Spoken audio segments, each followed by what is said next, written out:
Well, welcome everybody. Thank you for joining us this evening. My name is Chris Cole. I'm the Director of Drone Wars UK. Thanks for joining this session, Drone Warfare Today, Tomorrow, Forever, which is a webinar and online conversation about the increasing use of drones to mark our 10th birthday. So we're going to be looking at both what's happened over the past decade in this area and what the future holds, both in terms of the growth in the use of these systems, the way they're being used, the debate around all that, and of course civil society's challenge to the harm being caused by the increasing use of drones. We've got contributions from some wonderful experts in the field to help us look at all this. But we also want to hear from as many of you as we possibly can tonight. Unfortunately, of course, due to having to do this online because of coronavirus, that does impose some constraints in terms of the dialogue and the conversation that we can have, but we are going to do the very best that we can.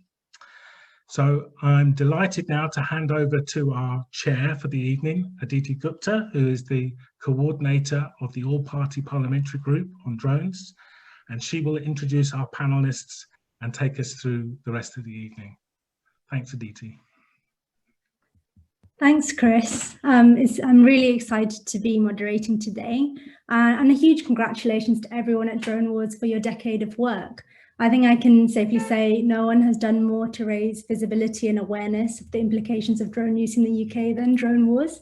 We're all really grateful for your continued work pushing transparency in such a closed space.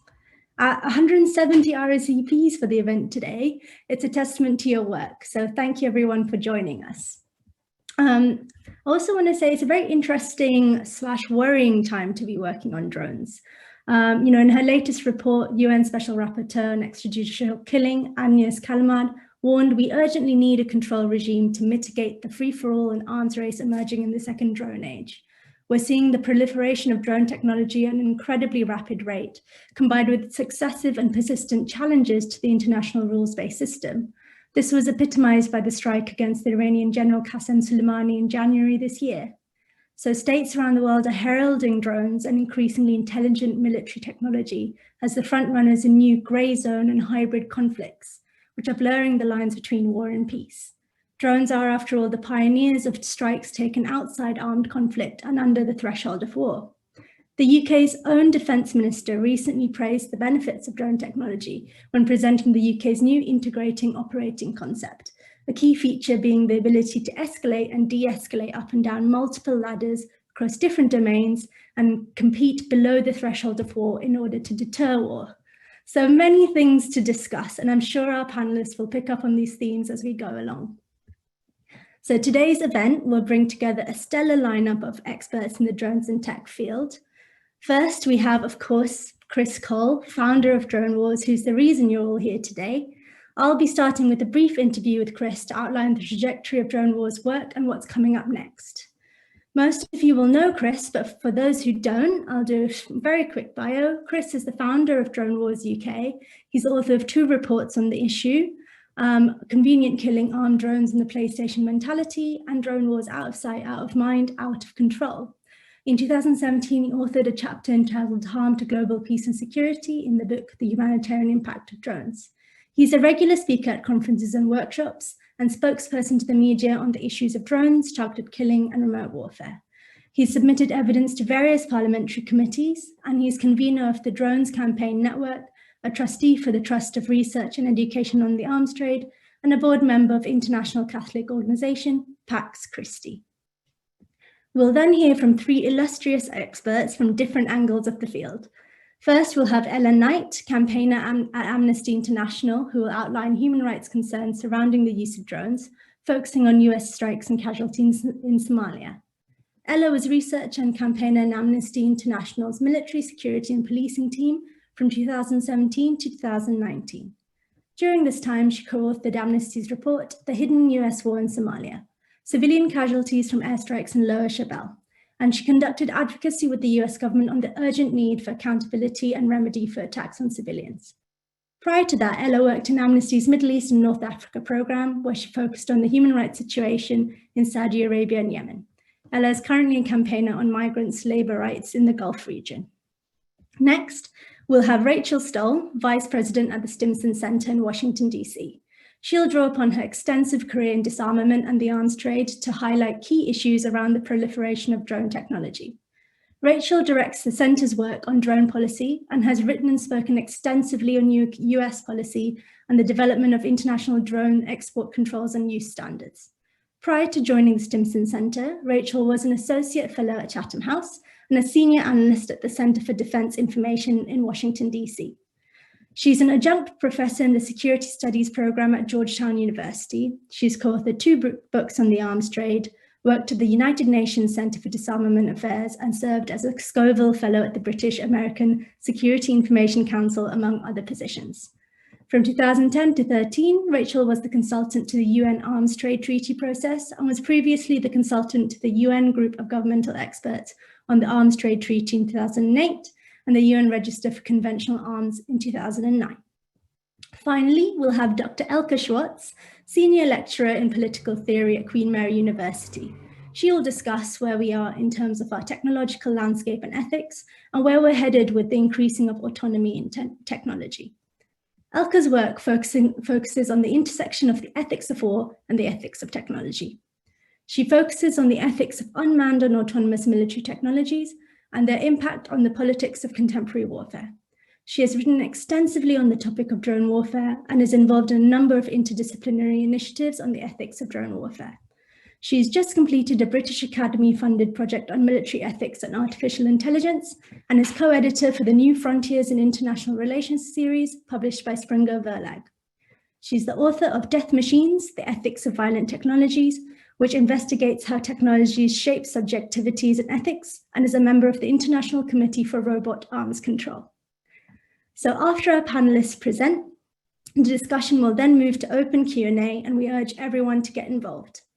Please note the event will be recorded and shared on the Drone Wars website. And as we're using the Zoom webinar format, only the panelists' videos and mics will be turned on. It would be great to involve as many of you as possible in the conversation, so please do ask lots of questions by typing your questions in the Q&A box. This is accessed by clicking the Q&A button at the bottom of your screen. So without further ado, I will start off by opening today's event with a brief conversation with Chris about his incredible 10 years at Drone Wars. Chris, are you ready? Yep. Great. So a good place to start is, how did everything begin and how did Drone Wars come into existence? I started reading about drones in defense magazines, really, in about 2008, 2009. I was director of the Fellowship of Reconciliation then, which is a small international Christian peace organization. And we began researching the issue and speaking about it, and later put out a briefing on armed drones and the ethical issues related to that. But at the same time, I was actually leaving FOR to start a theology PhD.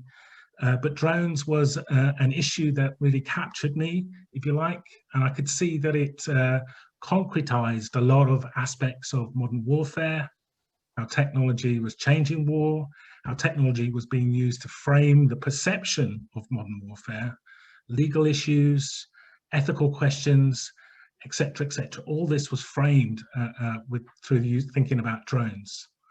But drones really weren't in the public eye at the time. So I started the blog in June 2010. The first post was on Philip Alston's groundbreaking report to the UN Human Rights Security then, and the organization really has grown out of that. At the time, there were very few organizations in the UK looking at the issue, with, I suppose, the notable and important exception of the Bureau of Investigative Journalism and Chris Wood's work in particular there. And we pretty soon found each other and shared and cooperated with each other. So that's how we began, really. That's really interesting. It's interesting how you went from theology to maybe the jump was ethics, and then into how ethics and the changing nature of war, how war is conducted, all came together. It's all about theology, Aditi. All about theology. That's all theology. Well, I'm sure Elke will have a lot to say about that when it comes to so, I mean, what do you see then as drone wars' role, and has that changed over the decade? And if so, how? Well, primarily, as we've come to say in our strapline, we shine a spotlight on the growing use of armed drones. Critical scrutiny, I guess you'd say in short. But undoubtedly, we come from a particular perspective. You know, we're unashamedly non-violent. We come from an anti-war position, and we're not trying to be neutral about this. We're not journalists or academics. We work closely with journalists and academics, but we're different, and we're part of a wider campaigning movement, if you like, and we try to be a repository of in-depth knowledge about this aspect of modern warfare. And unlike, I think, many others focusing on the use of armed drones, we see the technology itself as problematic, not just the way drones are being used. So our role, I think, has been in part to keep this technology, this way of using armed force, under question, and to raise wider issues about how drones are lowering the threshold to the use of war, how the use of these remote systems are distancing the public from the consequences of our government opting to use armed force in this way, and how the technology really is transferring the risk of war now from combatants onto civilians in the area where they're being used. This is all contested, of course, this is all challenged, but I do think over the decade there's a wider acceptance, not completely, of course, but there is now, I think, a wider acceptance that the technology, drones itself, needs scrutiny and questioning, not just necessarily a particular way of using them. And another aspect, I think, where we're different is our focus has been on the UK use of drones. Mm-hmm. There's great attention, and rightly so, on the US use of drones. But Britain has positioned itself as a kind of responsible user of drones, distancing itself from the US use and the notion of a global war on terror. And it sees itself as an example, quote unquote, to other liberal states to follow. But we think that the problem is that once the technology is in the armory, in the absence of legally binding international controls, it seems inevitable that because they can be used in certain ways, they will be. So, for example, in our own case, in the UK's case, we know that in 2014, the UK Parliament specifically authorised the use of force only in Iraq against ISIS. But within a couple of weeks, British drones were moving into Iraq, into Syria, and beginning operations there. And as we know, eventually undertook targeted killing there. And similarly, despite pledges to be transparent about the use of drones, in contrast to the US's use, the UK has now confirmed that it's using armed drones outside of Operation Shader, the mission against ISIS in Iraq and Syria. And we discovered this through our FOI work, but they're refusing point blank to say where those drones are being used and what they're doing. So, you know, in overall, our role, I think, has been about raising questions and challenging how this technology, you know, the option to use lethal force is becoming more exceptional, more normal, more acceptable, and less acceptable. It's less now the last option and more of an everyday option, and that's very problematic. That leads quite nicely into my next question, which is, you know, what has changed with regard to the use of drones over the decade? Because as you said, you know, when you first started, you really were raising awareness of the fact that these tools, these weapons were being used, because there wasn't much public awareness. But now I think that it seems like there is, but there is an increasing acceptance of the risk being taken away from UK soldiers and the UK side to, you know, use force in more remote ways, which are, you know, as you said, the consequences distanced from the public. You know, how do you feel that the use of drones has changed since you first started? Well, I mean, in lots of ways, but just to kind of try to be brief, I suppose one of the big issues, of course, is proliferation. The number of countries now operating armed drones or on the cusp of operating armed drones is staggering compared to where we were a decade ago. And tracking who is using drones in any particular conflict is getting much harder. Multiple countries are operating drones acquired from different producers for different forces within a particular conflict zone. And that makes accountability for airstrikes very difficult. But another thing I think that's changed over the decade that I didn't forecast is the debate around the impact on air crews, drone crews. Early on, there was the phrase coined by Philip Alston of the PlayStation mentality, which kind of spoke to the ease of which countries could engage in warfare, but it became very much focused on the pilots themselves, I think.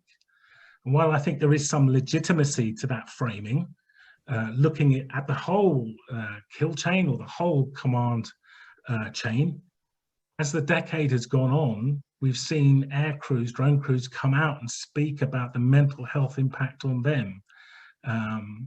You know, partly as a result of the fact that they clearly see up close and personal the results of their strikes, but also from the stress of the immense workload, the immense amount of work that drones airstrikes are taking. And we also see this impact in the difficulty that both the US and the UK has on recruiting and retaining drone pilots. So much so that now here in the UK, the MOD is recruiting and using civilian contractors to try to keep the numbers up. So we do have a different perception of the impact on drone crew that we did at the beginning of the decade.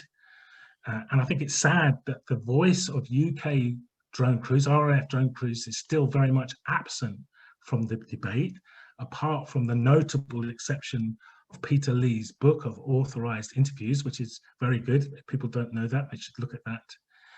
But I do think there are still many questions around this, but that's been a significant change, I think, over the decade.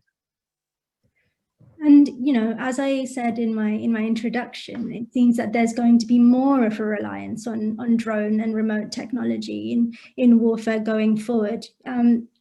What would you say is drone war's focus going to be going forward with all of that in mind? Well, we want at the moment, in particular in the next few months and the next year, it's important to ensure that there's proper oversight over the deployment of the UK's arms drones. You know, once again, the UK is doubling the number of drones in its fleet, and the fact that the UK is now refusing point blank to say where they're using these drones is very worrying, and we need to step up the challenge to that. That's a basic accountability issue.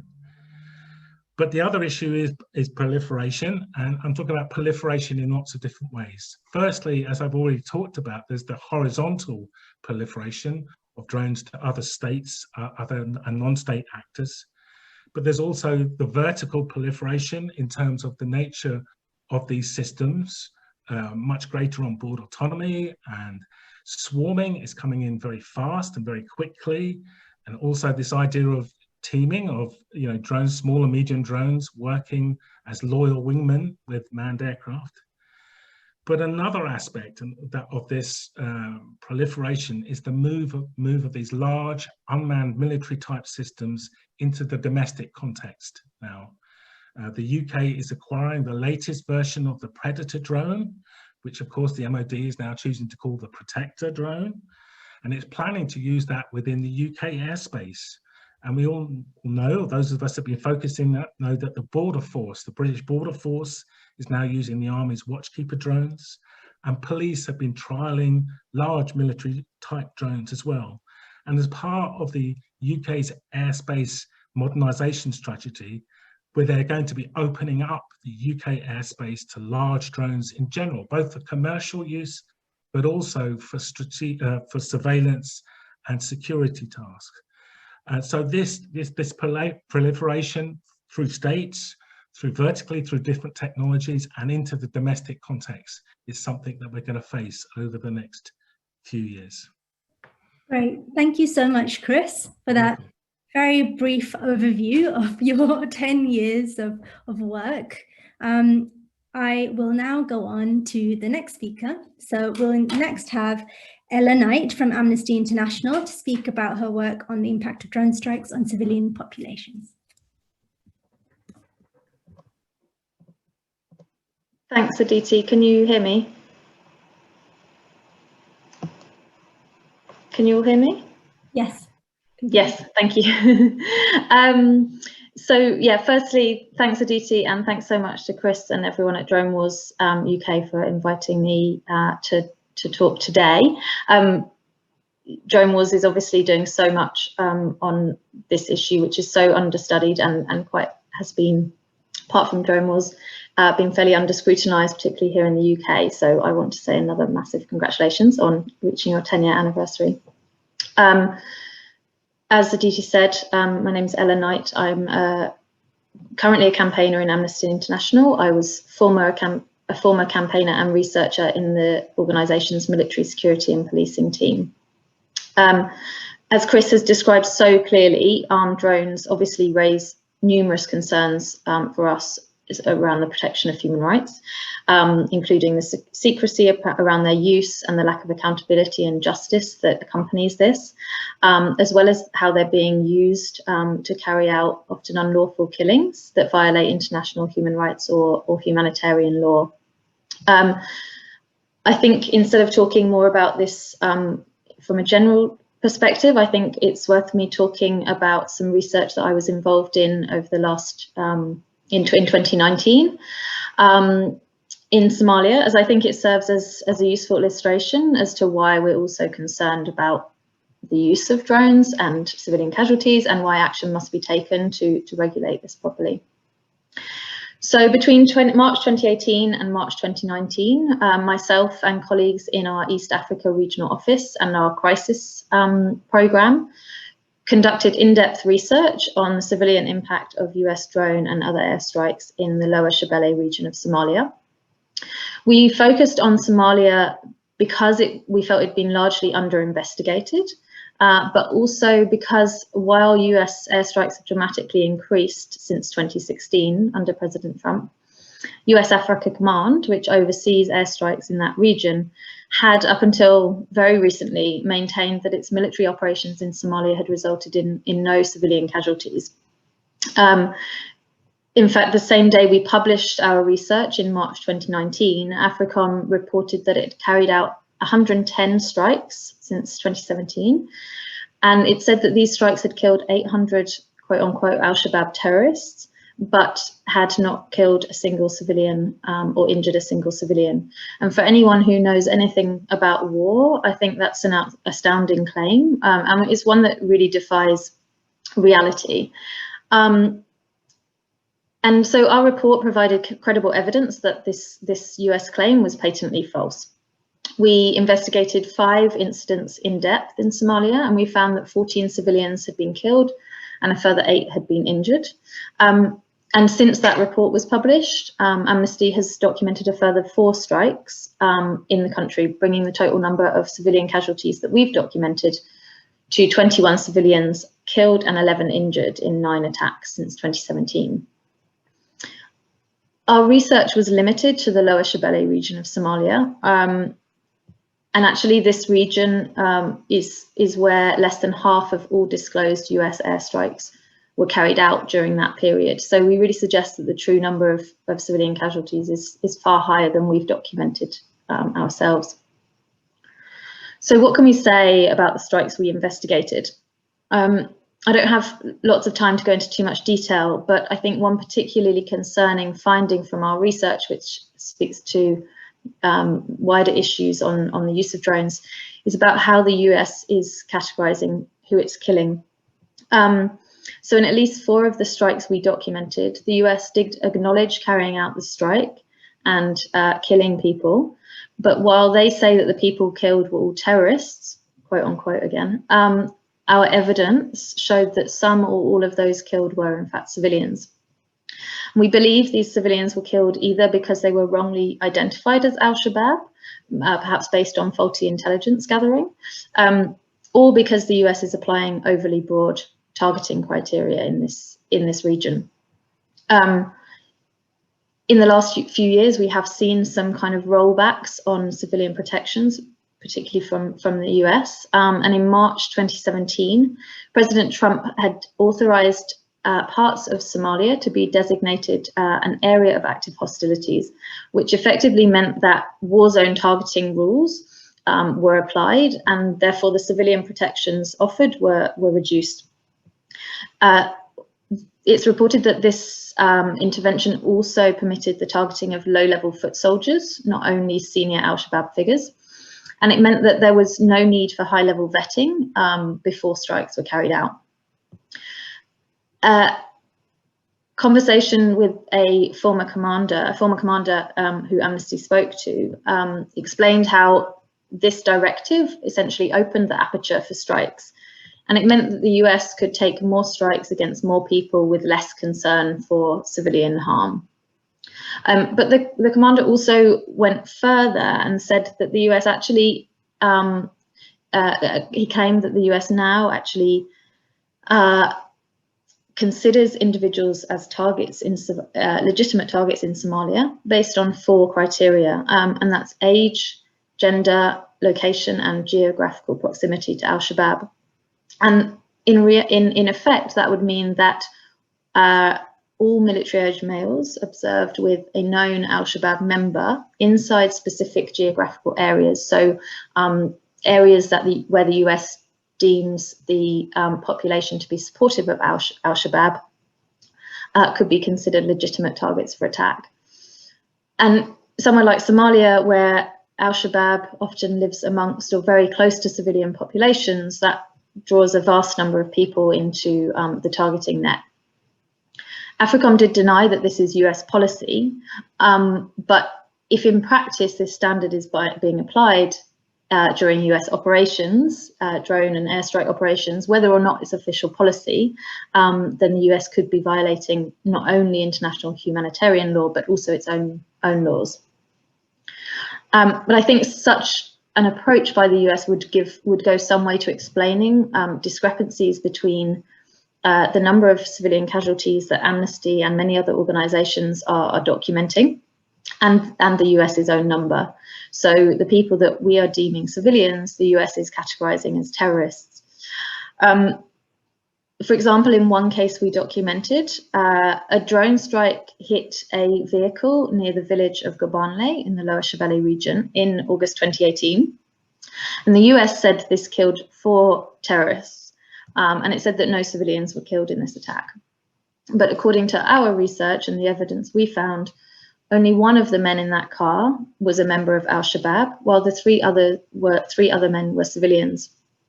Our evidence indicated that 2 of the men were well diggers, and that the 3rd was an employee of Hormuz Telecommunications Company.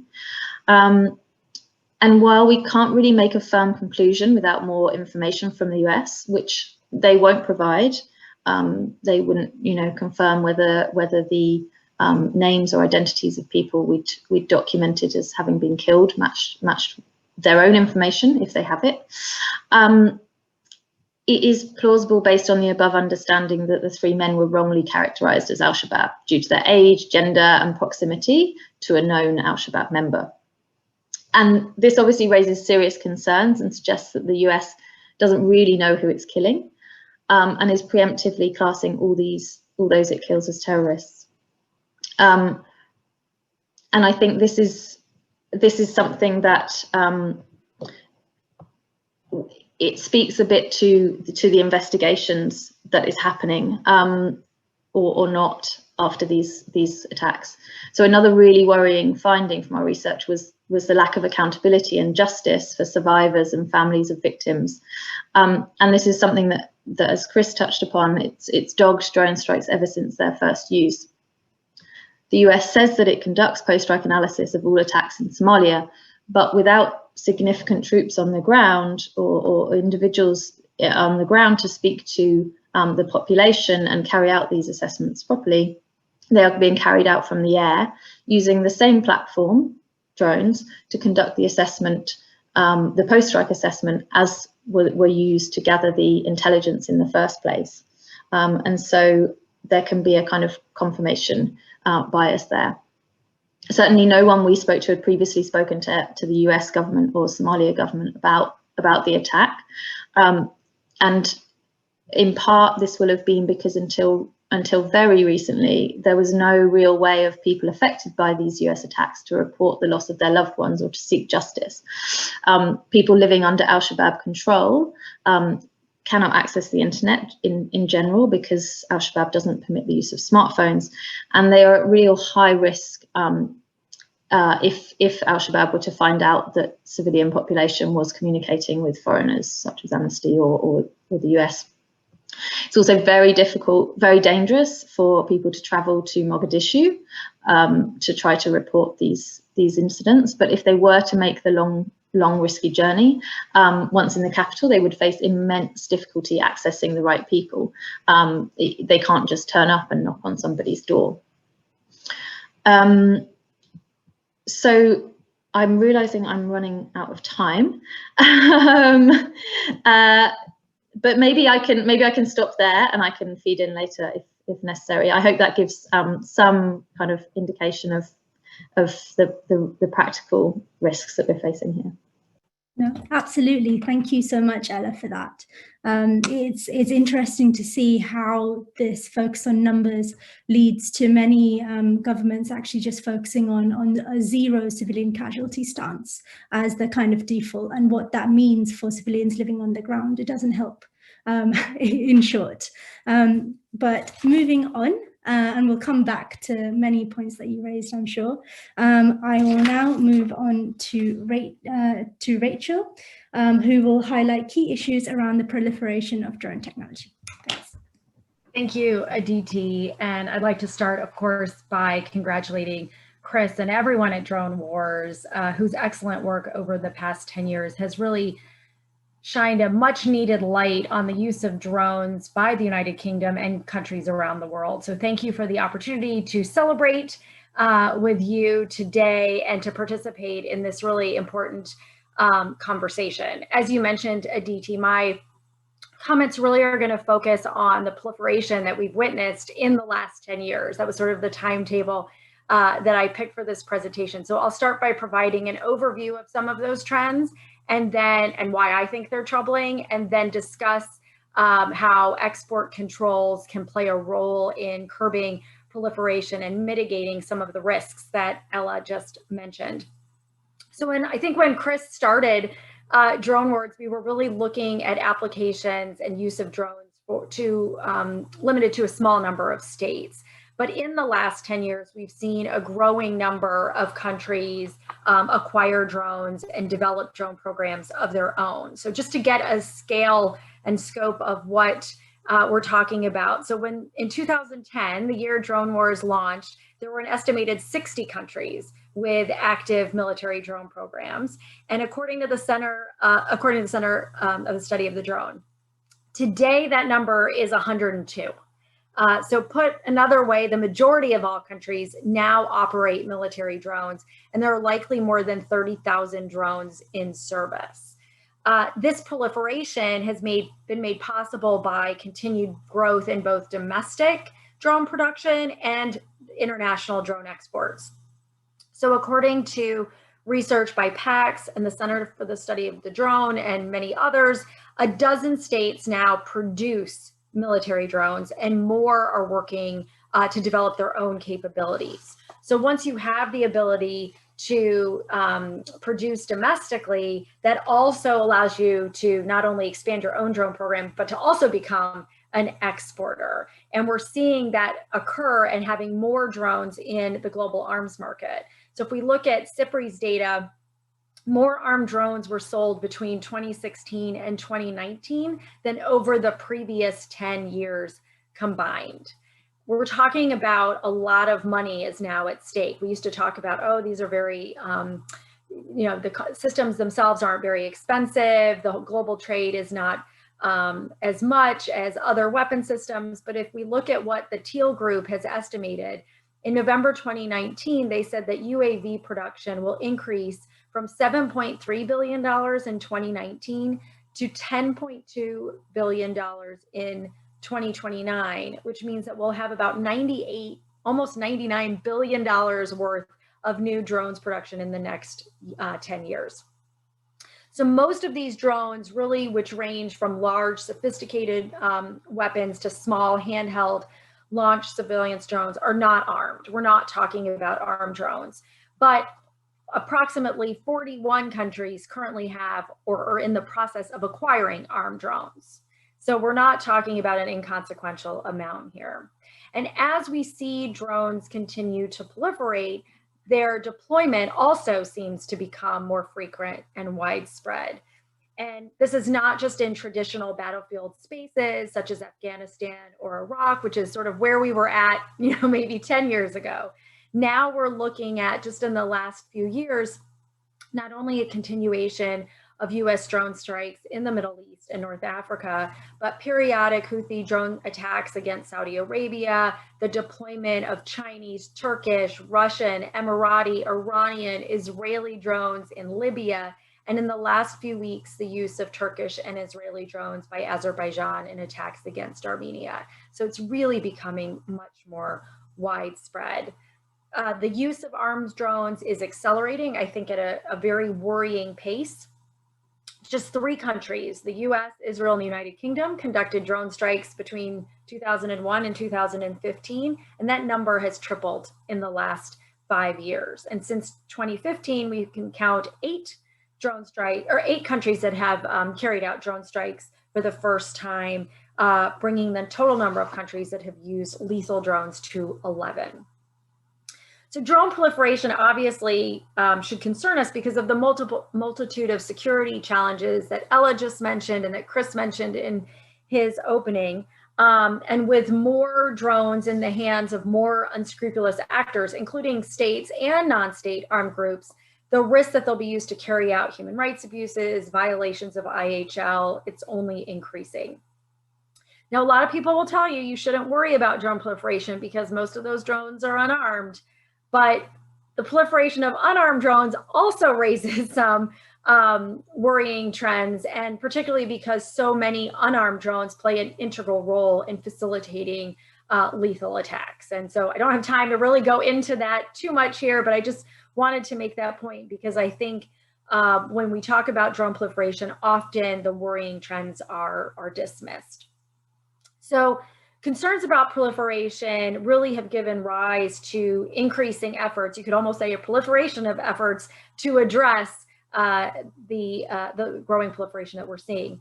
One way that states can rein in this proliferation is by implementing more stringent national and multilateral controls on the export of those systems. And of course, we could also develop international standards on the use of those systems once they are in a country's possession. I'm going to explore a little bit on sort of the national and multilateral efforts to control drones, but obviously this is not an export control seminar in any way. So I'm going to try to not be as wonky as my heart really wants me to be. So the most obvious way to combat the rise in drone proliferation is to rein in exports. And you can do that using robust national or multilateral controls. And this is particularly true because most countries don't have the ability to produce these systems themselves. And so we can use that reliance on the global drone market to put in place some stricter export controls. So in that respect, we really should be encouraged by the global community's growing interest in strengthening international drone standards on drones exports, as have been expressed by the UN General Assembly, the Convention on Certain Conventional Weapons, and other forums. And another positive development is that states now have to report on their drone imports and exports under various international frameworks, including the Arms Trade Treaty, the UN Register of Conventional Arms, and the Wassenaar Arrangement. Despite sort of the limited progress that we're seeing, these efforts to develop and also to enforce, because those two things go hand in hand, we can have pieces of paper which have great export controls, but if they're not enforced or are flouted irresponsibly, that also is a problem. But these frameworks to regulate and increase transparency have often faced stiff resistance from leading drone powers, including the United States. So I want to take one recent decision by the US to reinterpret its obligations under the Missile Technology Control Regime, or MTCR, just as an example of what we're seeing and the dangerous precedent that that can set. And I recognize that not all of you know about the MTCR, so let me just give you 2 seconds of background here. It's a politically binding, decades-old instrument that seeks to limit the risk of weapons of mass destruction proliferation by imposing restraints on the export of potential delivery vehicles. And so UAVs have always been caught up in the standards for export. So it basically established a common control list that said those systems that have a range of at least 300 kilometers and the ability to carry a payload of at least 500 kilograms are categorized as Category 1 systems and have to undergo a presumption of denial. It doesn't mean that you can't export them. It means that it's a little bit harder. You have to get yourself to yes before you can export. Now, there have been a lot of criticisms about this category because it captures a lot of the systems that Chris was talking about at the beginning. So the Reapers, those that are used in conflicts around the world, the ones that Ella was mentioning from the Somalia report. Because they have been captured and MTCR members have been subject to this presumption of denial, this has allowed, in the words of the critics, some non-MTCR members to gain a more significant share of the global market. China, for example, is often cited as taking advantage of these MTCR restraints. So for several years, the US proposed expanding the parameters for the determining factors for Category 1 items from the thresholds of payload and distance to include one on speed.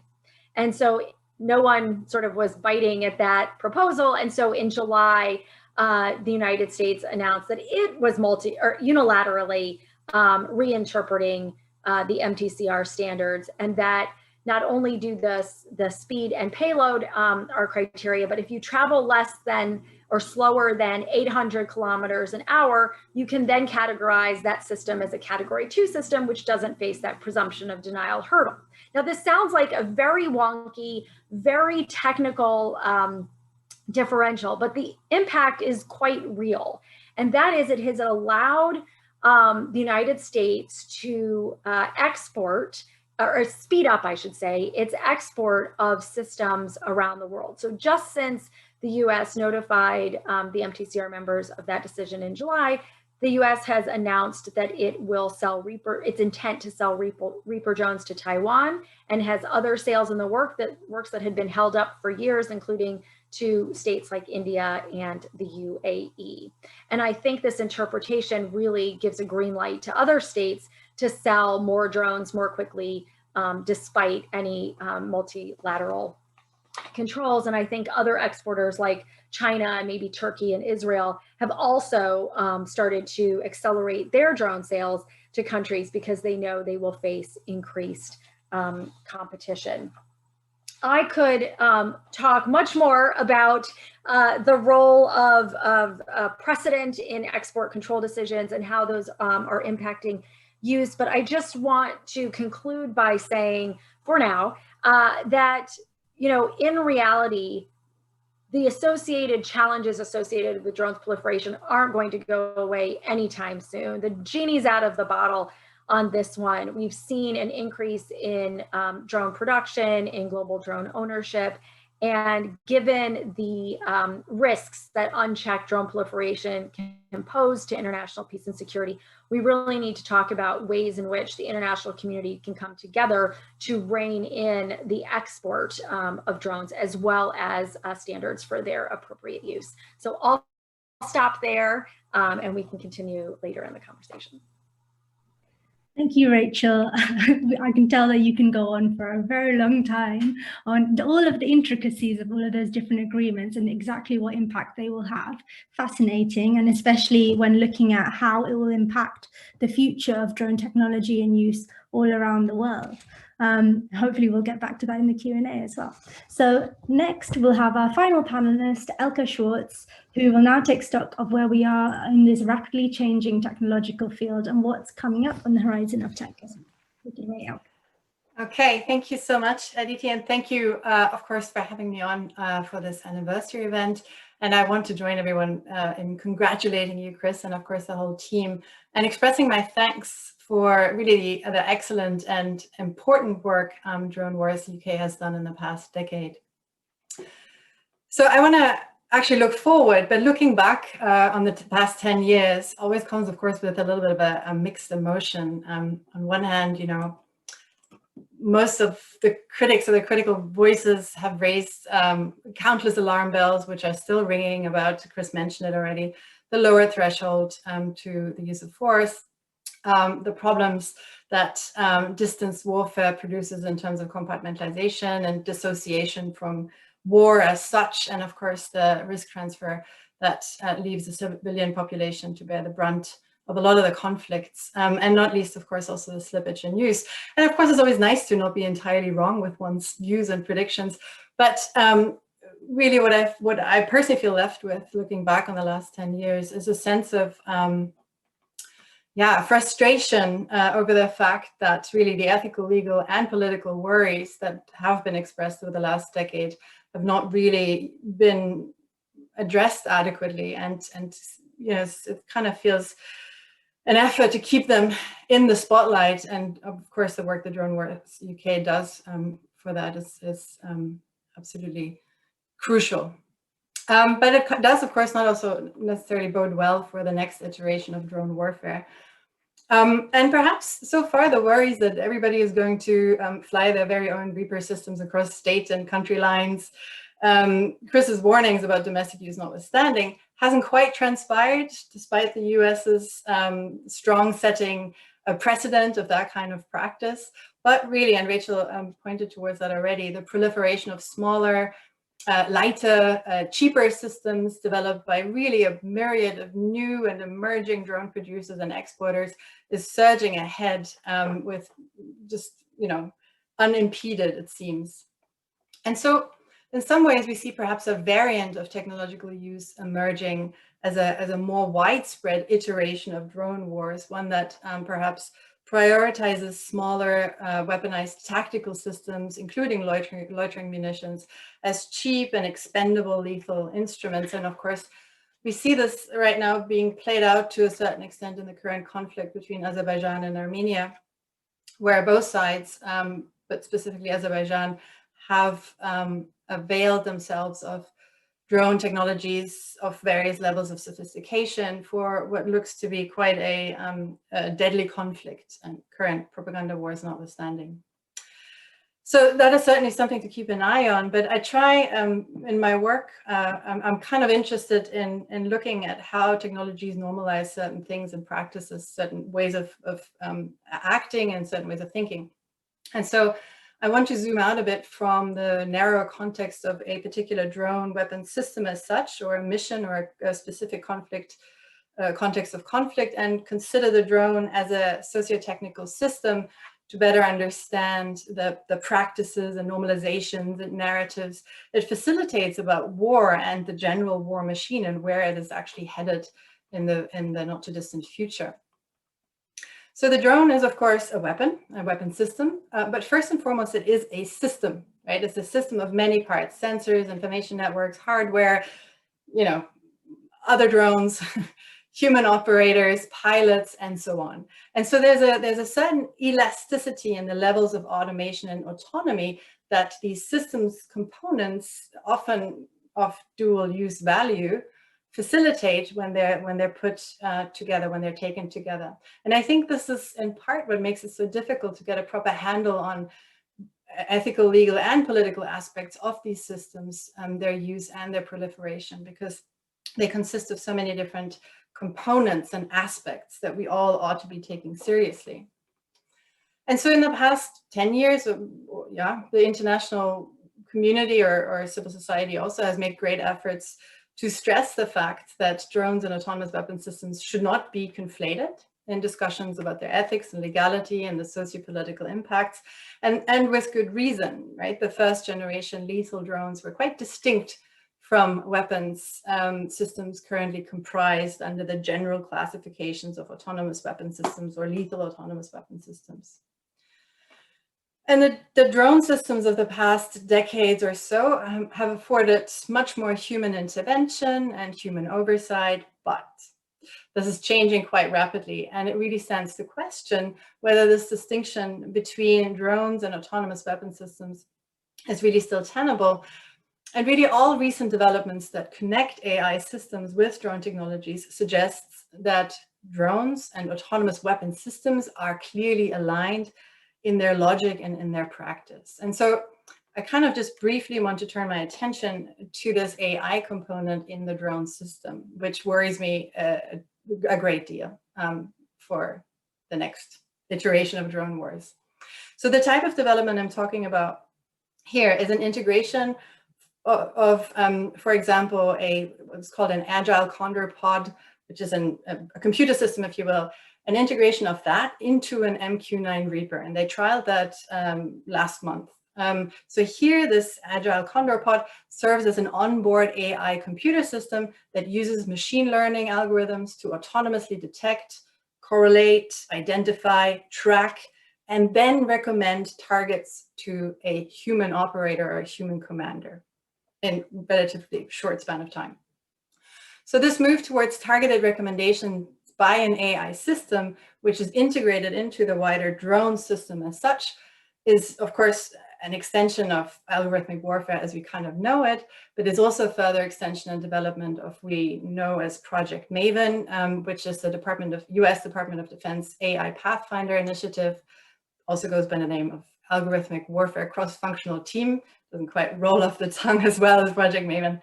This was started in 2017, and it had the explicit aim to harness the benefits of machine learning and computer vision to accelerate the targeting decisions in challenging and complex conflict environments. And here again, we can perhaps look towards the US as a first mover of this kind of development, but I know for a fact that the UK is really keen to follow suit with this kind of development. And so the aim is explicitly, and I want to stress this here, to shorten the sensor to shooter timelines, meaning the data evaluations by humans alone is too slow. And the idea or the hope is that the AI system component can evaluate sensor data much faster and make targeting suggestions to the operator in a matter of seconds, which then the operator can follow through with the click of a mouse, to put it in very banal terms, but it's reported in that way as well. There's a number of programs underway: Project Maven, Project Squad X, Project Firestorm, Prometheus. They have all kind of, very grand names, if you will. But this is already in the works to facilitate this accelerated targeting timeline, to which the drone, whether it's an aerial drone or a ground type of system, is a crucial component. And this is, of course, a far cry from the human in the loop of the traditional Reaper system as such. And I do want to stress that the systems I've just spoken of are not in use as of yet. But it took a mere 10 short years to go from being primarily worried about how predators and reapers shape ideas about targeted killings to really facing the imminent possibility of AI-enabled swarming systems, AI-enabled tactical drones, or indeed AI-enabled loitering munitions, which are then able to process input sensor data and action it at really high speeds with little or no human intervention, and with potentially devastating consequences. And so, of course, artificial intelligence and its use for military purposes raises all kinds of ethical questions with regards to training data, with regards to biases, accuracy, error rates, and so on. Ella has already spoken about how bad classifications have implicit unethical dimensions, as was the case for Somalia. And of course, these are issues that are very important, and again, remain largely unaddressed at this point. Military AI is relatively new on the horizon. But it also raises all kinds of questions about the limits of artificial intelligence and the limits of its logic for war. And I want to stress the logic for the possibility of peace, because we're not just talking about war. We kind of, I still would like to think that the end goal is peace. So I want to really focus here on the logic of speed that seems to have become a deep core value: speed in action and speed in bringing products to market and bringing products into use. So this notion of speed and range and reach are really buzzwords for the immediate technological developments on the military horizon. But of course, with that, the human as a comparatively slow cognitive systems component becomes sidelined, necessarily so. The logic of the system requires that. And I've made the case for how this really complicates notions of human control on all levels.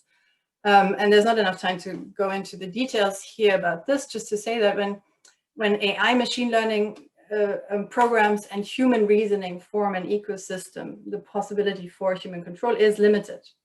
We have a strong, as humans, we have a strong bias in favor of machines or computer decisions. We lack the knowledge to fill in, the context for situations on the ground. So we have not enough knowledge to reason well enough to assert proper control. And especially so when the utility of the action depends heavily on speed.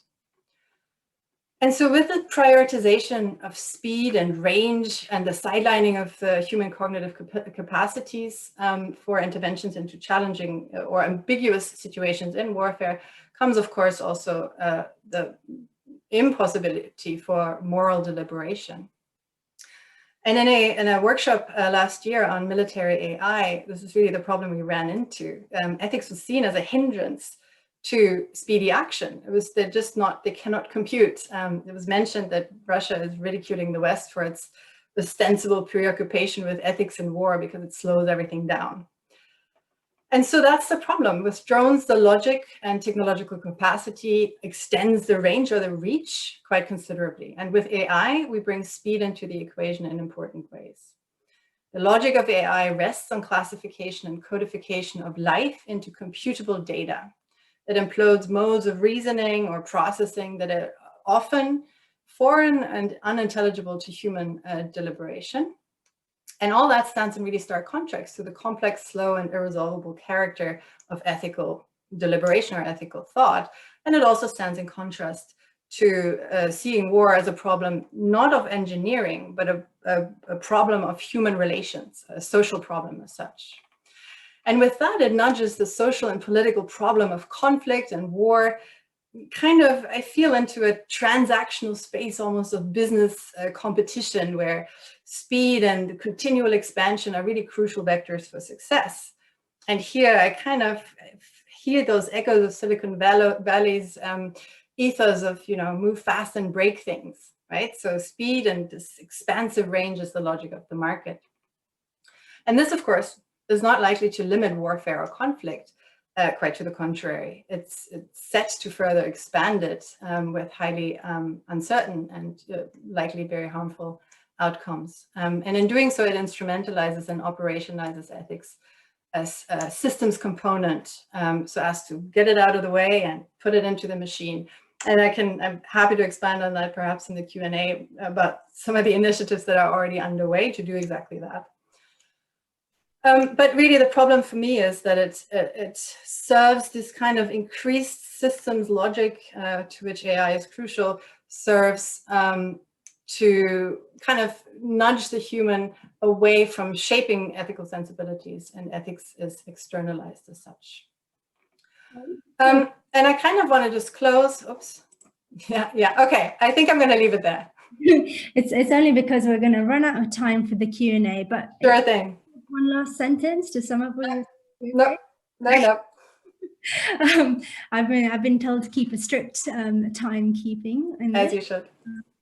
Thank you so much for that. It's so interesting what you're saying about the logic of speed and pace driving the nature of conflict going forward now. Looking back at the UK's Defence Secretary's speech last week on the new integrated operating concept, it was all about escalating and de-escalating beneath thresholds of conflicts, and how the lines between war and peace are now almost officially blurred as per military strategy. This is, I think it relates very much to your kind of logics of technology driving the way that warfare is done, and also then driving what is peace as well. but I will move on because I'm also now taking up the time, but I will now go to the first questions. Thank you everybody for all of your questions. It's great to have so many people on here and engaged. I will start with the first question now, but there are quite a few, so hopefully we'll get through as many as we can. First one is from Paul Rogers, and he's asking, to what extent are drones part of the wider move towards remote warfare that includes special forces, private military companies, sponsored local militias, and other methods of control that are scarcely subject to democratic scrutiny? I will let Chris start this off, and then I'll move on to the other panelists. Well, I mean, Paul has done a great deal of work on all remote warfare, and would very much agree with the idea that drones are one element of remote warfare, the kind of visible element, if you like. And I often talk about that drone warfare, just the very tip of the iceberg is the drone itself. And underneath, there's a huge intelligence gathering, data analysis, communications intercept operation, which is also part of this idea of remote warfare. So we have to keep in mind, I think, that drones are the visible side of this, but there's a whole other aspect of this that's very important, and Paul draws attention to that, rightly so. Thank you, Chris. Do any of the other panelists want to jump in, or should I go through you one by one?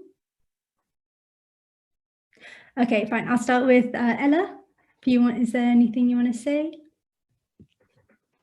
I mean, not much to add other than yes. I mean, I agree. I agree with the premise of the question. I agree with Chris's response, and I think, you know, in part this is we saw this from the periphery when we were doing our work on Somalia, because although we were focused on drone strikes and airstrikes specifically, you know, people we were speaking to had also experienced, you know, special forces, US special forces on the ground with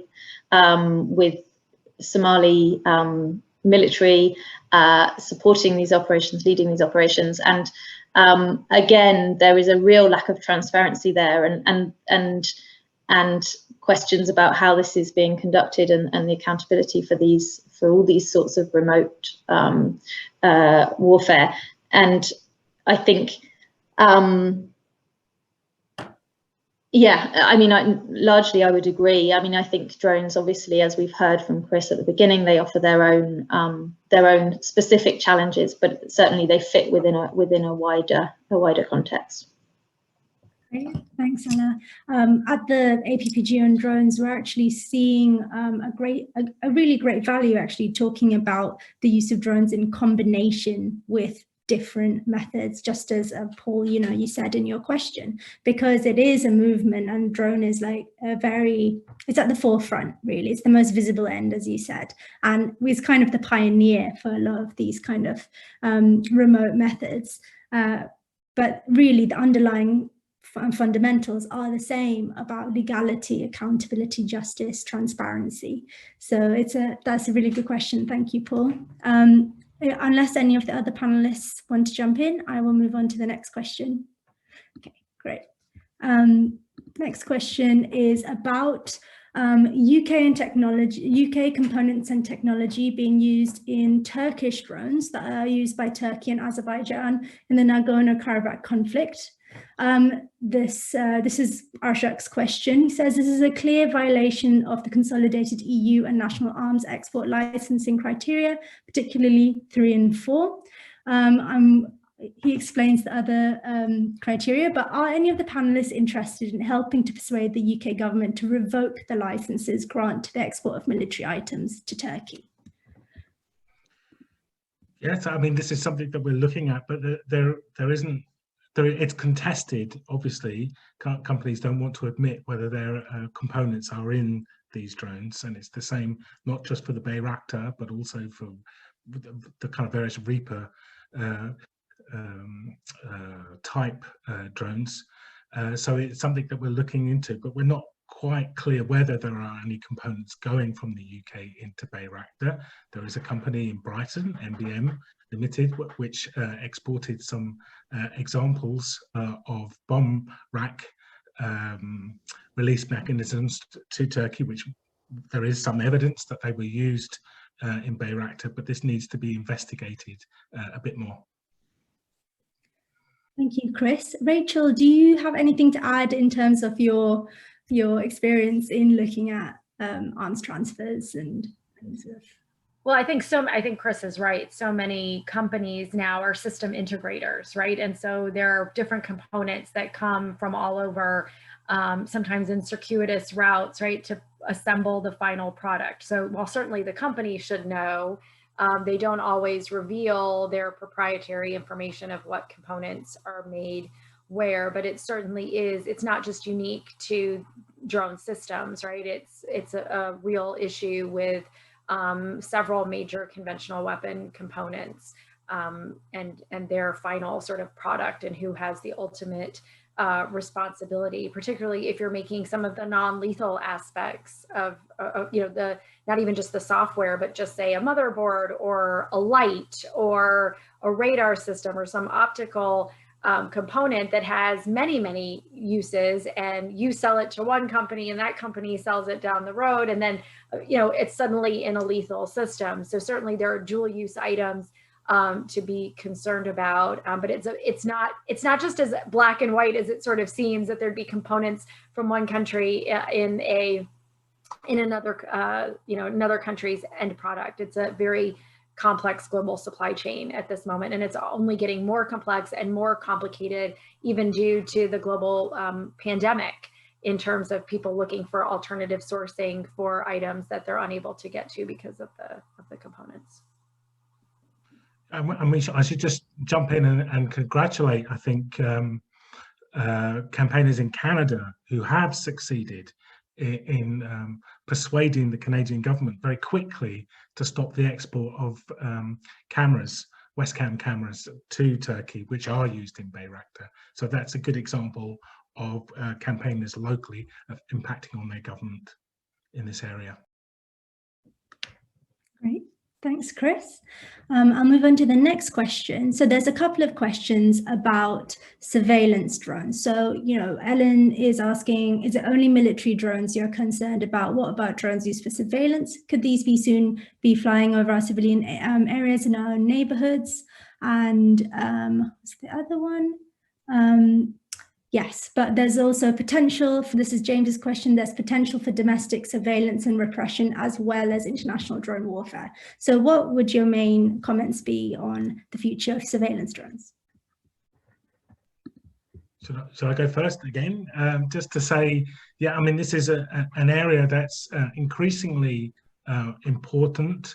We do tend to, just because of our capacity, focus on armed drones over the last few years. But as Rachel mentioned, non-armed drones, non-lethal drones, however you want to call them, are very much involved in assisting lethal strikes, even though they're not carrying them out themselves. So that's a very important point. And Arthur Michel Holland brought out a very good report on that this time last year. But also in terms of surveillance in the domestic, both in terms of the US and the UK, there is growing use of drones for surveillance, and we all, I think many of us saw that a CBP drone was used over Minneapolis earlier in the year, and we certainly know here in this country that the government wants to open up, is very keen to open up the airspace to drones. So we will see both state use of drones, police and intelligence agencies, that's certainly a possibility, but also commercial use of drones. Many commercial businesses, security companies will, I predict, be using drones for surveillance of their properties in the very near future. And that needs a great deal of attention. Thank you, Chris. Elke, would you have anything to add here in terms of what you were saying about the logic of artificial intelligence and drones being quite aligned, and what the implication of that in a domestic context would be? Yeah, I mean, a lot of what I would say has already been said about the assistance to warfare that surveillance drone, the role that surveillance drones play in that context.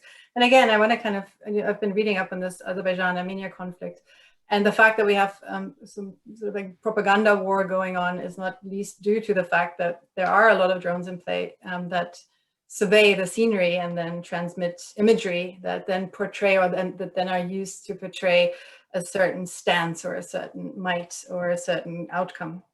But it does worry me greatly, the normalization of drones for commercial and non-commercial use, right? And the way businesses are, advertising this as like, the future, the inevitable future. It's inevitable. We're all going to have drones, and we're all going to want drones somehow. So of course, with that, the number comes privacy. Privacy is the big issue, right? Do I want a drone flying over my flat? No, I don't. Do I know what people do with the data and the images? No, I don't, right? So transparency, privacy, that's an entire mess that's going on.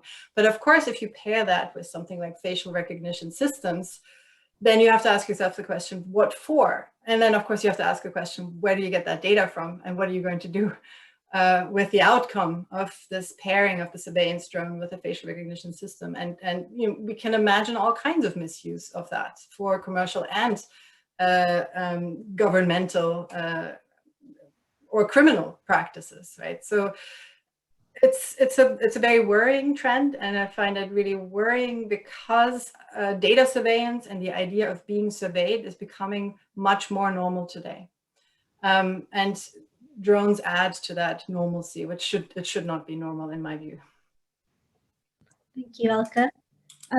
I'm going to go next to a group of questions. So there's been quite a few questions on how to fight back against these trends, how someone without a PhD in this area can help, and how we can create real accountability regimes that go beyond transparency to action and accountability. Maybe I will start with Rachel for this one, if you're happy to start.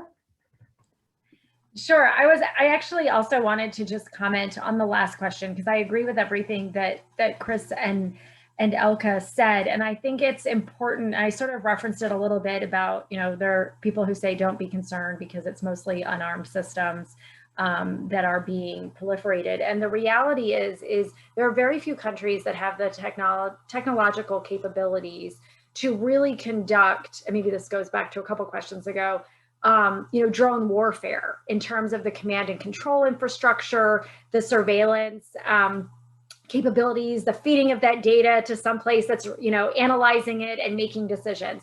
That is a very complicated, sophisticated system that involves this whole range of actors that Elke was mentioning in her remarks earlier. But there are numerous ways, if you are not interested in really, sending your drone out and having it return, in the same shape that it was in, it becomes really just a physics exercise. Can you get a system, whether it's small, medium, large, up in the air, get it to where it needs to go, and it can, crash or destroy itself in dropping whatever munition that it has. That is a relatively simple exercise if you can get the science behind it. And so when we're talking about sort of surveillance drones and, transparency and data and all of the concerns that were just mentioned in the last question, I think we have to take a step back, and it's not the system itself, it's the capabilities that it provides, right? It's the ability to use facial recognition software in a different way, in a wider area. It's that information. So it's those capabilities that are new and that wouldn't be available if we didn't have these systems. So I just think that's an important distinction, because then when we talk about export, when we talk about proliferation concerns, when we talk about culpability and accountability, right, it becomes a much wider conversation that involves many more actors and allows us to sort of utilize different leverage points along that conversation. If we just focus solely on the systems themselves, we sort of miss the opportunity to have a wider discussion and to influence different policies and approaches in different forums. So that sort of gets to maybe 4 of the question in a complex way. Great, thank you, Rachel. In terms of that definitely linked to the question about how do we fight back and, how do we get accountability in this area, which is so nebulous, but also very hard to pinpoint those lines of responsibility in such a big, complex system that often involves multiple states in multiple areas with a fluidity of uses, whether it's non-combat or combat, whether it's a partner operation or used directly by the state. So perhaps Ella, I know you didn't manage to get in your presentation about what has happened now in Somalia as a result of the Amnesty report, because there were some quite hopeful things that happened in a way that I think would hopefully give a little bit of hope to the participants today. Yes, sure. Thanks, Aditi. Yeah, I obviously didn't time my presentation well enough to talk about, as Aditi says, some of the more hopeful signs we've been seeing. And I don't want to, suggest these are going to have more impact than they might, but I think it's worth touching on it. So when we published our findings on Somalia last year, the US initially vehemently refuted our findings and just suggested in the media, pretty strongly that Amnesty had fallen foul of al-Shabaab propaganda. But just 2 weeks later, having spent years saying that there were zero civilian casualties in any of their operations in Somalia, be that from drone strikes or ground operations, AFRICOM admitted for the first time a couple of weeks after our report was published that civilians had in fact been killed in its operations in Somalia, and they stated that in 2018, a year prior to this admission, a strike on a vehicle travelling in a village in Lower Shabelle had killed 2 civilians, a woman and a child, and that wasn't one of the strikes that we had specifically documented, but it had been there had been kind of widespread reports on social media and things about this incident. When the strike had been originally reported by the US had said it had killed 5 terrorists and no civilians. So that was quite a rollback. And then, and I think that came, obviously our report was one of many outputs and one of many interventions that have been made on Somalia, and I think it just added to a kind of momentum of people questioning what was going on there, and particularly, Congress putting pressure on the US government to release information. And since then, the US has admitted to killing a further 2 civilians and injuring 3 more, and that did substantiate one of our strikes. And again, they made a U-turn on their earlier determination that these people were terrorists. The US has also now committed to reporting quarterly on civilian casualties of its war in Somalia. That is obviously a really important step for transparency and accountability, although so far, I think there's still a big gap between what they're going to report and what we believe the reality is on the ground. I mean, I think Air Wars has done its own kind of assessment of how many civilians it thinks has been killed in all US operations, and they estimate around 145 at the top limit civilians killed. So with the US saying 5 and Air Wars suggesting it could be as high as 145, there's obviously a big discrepancy still. Just 2 more positive things. An online tool was initiated, to allow civilian casualties to be reported by people in rural populations in Somalia. That leaves a lot to be desired too, but it does show that pressure, can start to move things on the US, which is obviously a very difficult actor to get progress on. Thank you, Ella. Chris, do you have? Yeah, can I just say about what people can do? I mean, I think all of us in organisations, who are doing kind of lobbying and advocacy work, would say absolutely we need people out around the country to get involved in our campaign. We can't do what we do without the support of people around the country. And on our website, we have a take action section where we regularly update with ideas, and particularly letters to MPs. I know campaigners sometimes get a bit fed up with doing that, but unless our congressmen and unless our MPs hear from their constituents, they are very much less inclined to hear us when we lobby them. So, but it is, I must admit, it is difficult at the moment, particularly because of COVID. One of the things that I always say is really helpful is to kind of set up local public meetings where we can come and talk about this stuff, but that's obviously difficult at the moment. So I would encourage people to go and look at our website, the Take Action section there, and join in with us.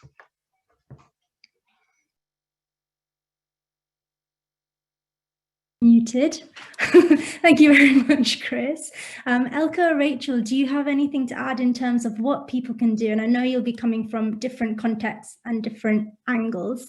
So if any of you want to go first or not. I'll be very brief. First of all, I want to say hi, Piers, because I know one of the guys who asked the question about getting involved, because I know I'm from Queen Mary. So hello. I mean, Chris mentioned it, right? So these are all bottom-up initiatives that kind of need support from all angles. I mean, the way I decided to get stuck in is by writing about it and really, I mean, I'm an academic, but I feel very strongly about certain things. And so I kind of want to lend my support through my voice. So making sure one is informed, organize, donate, get involved.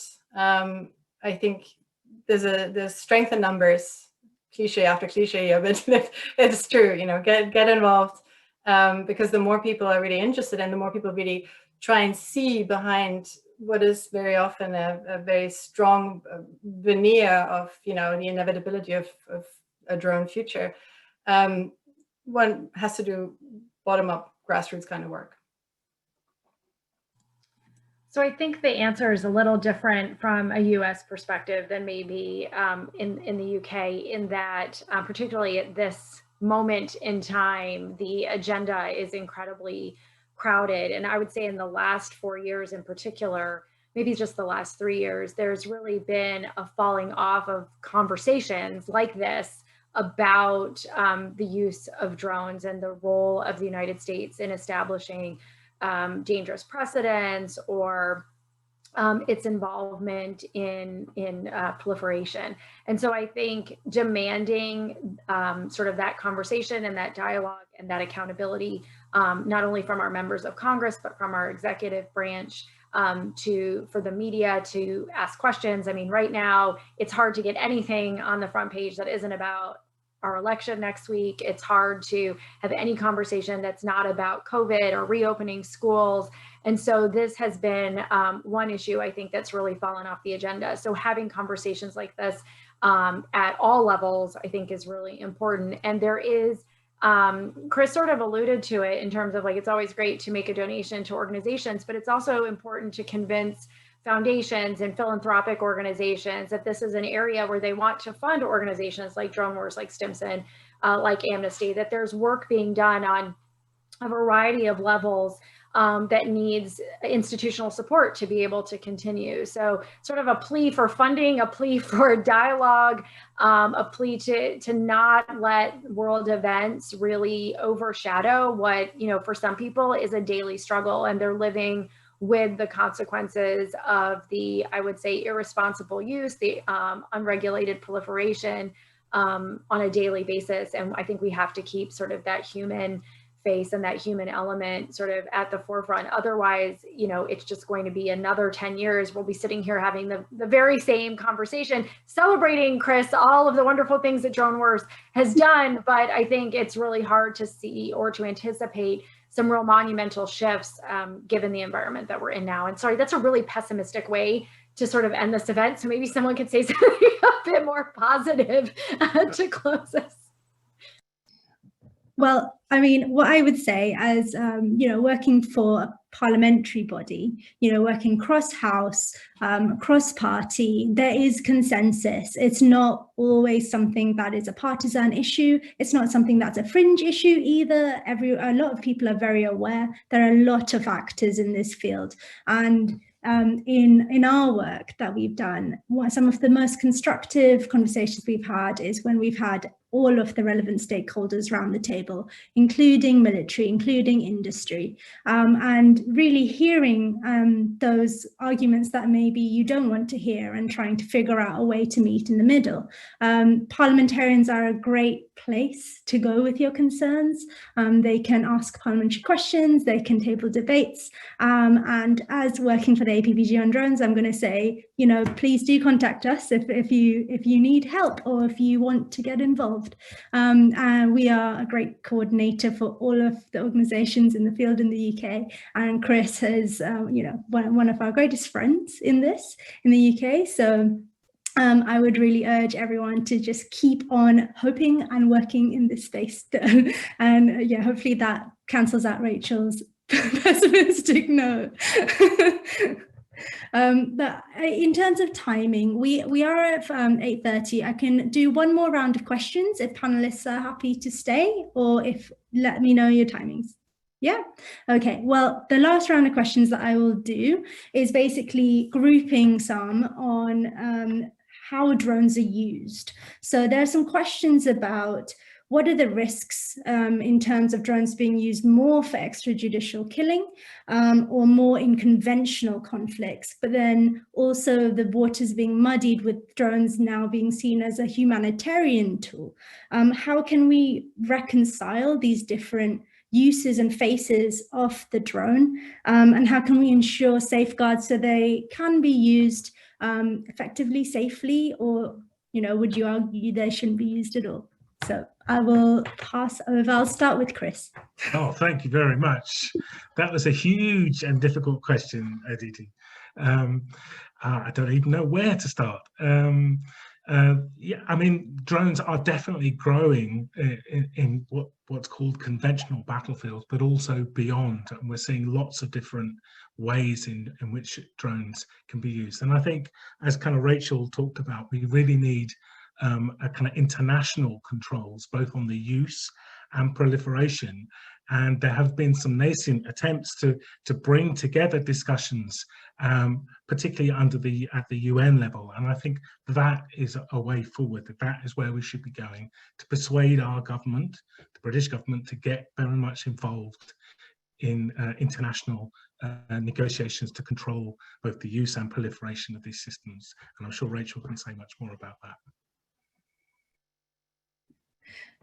Rachel, do you want to go next, or should I pass on to someone else first? I'm afraid I'm going to say something equally pessimistic, so I'm trying to think of something positive. But I do think that the development of global standards on both proliferation and use have to go hand in hand. And we did an event last week that people can look up on our website, so I don't want to talk too much about it. But there are a variety of efforts being made in this framework. And I think the important thing is that, just like on this panel today, I sort of talked about proliferation, Ella talked about sort of civilian harm, and Elke's talking about the technology.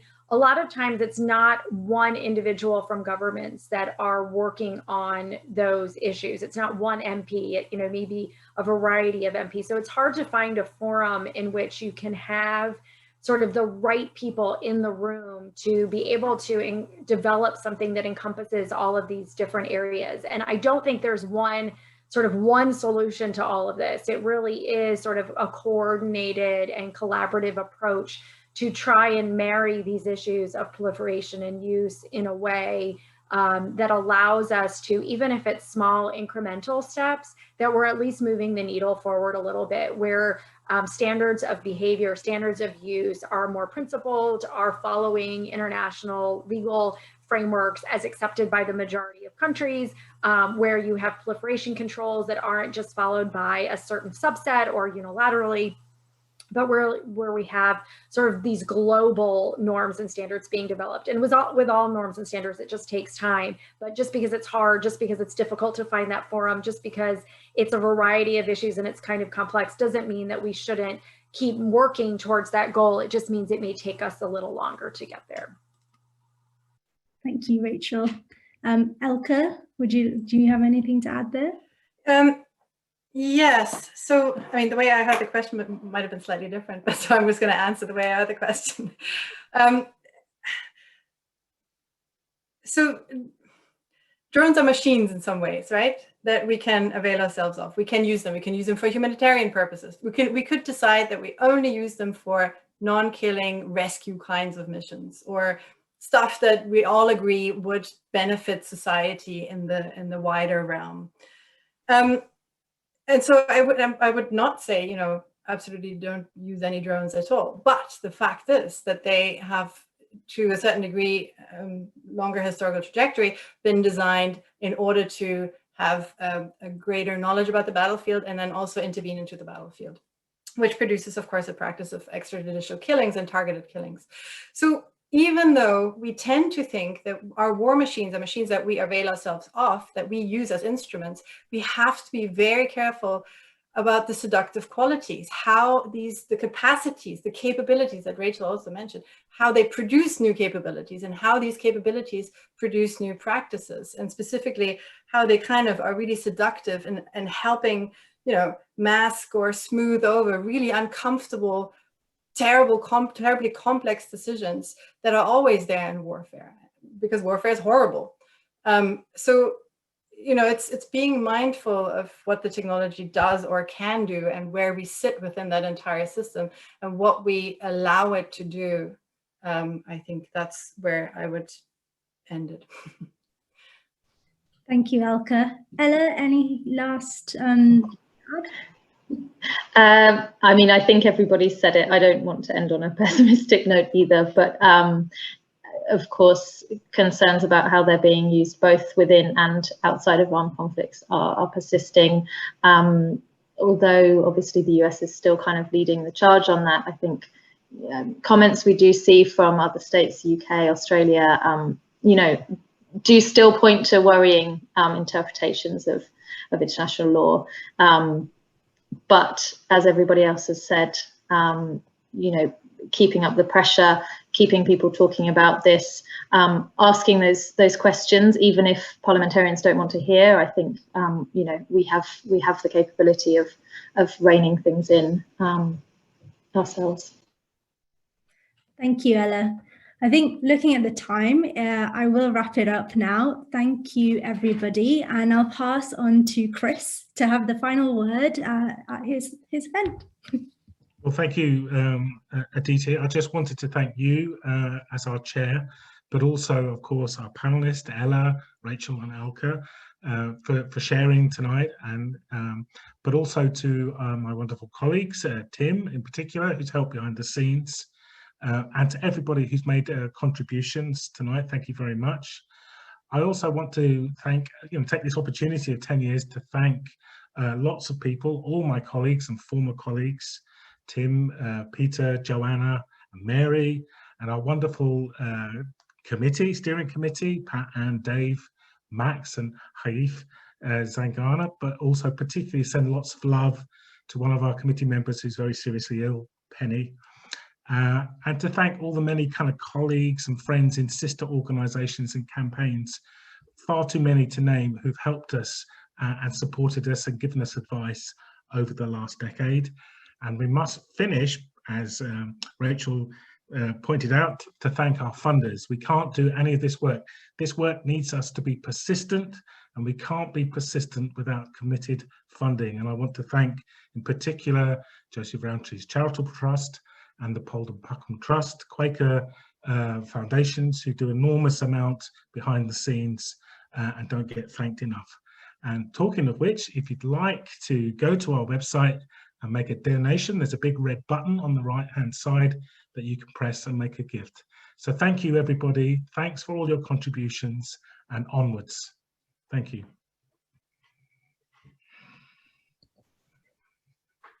Thank you. Thanks, everyone. Thank you.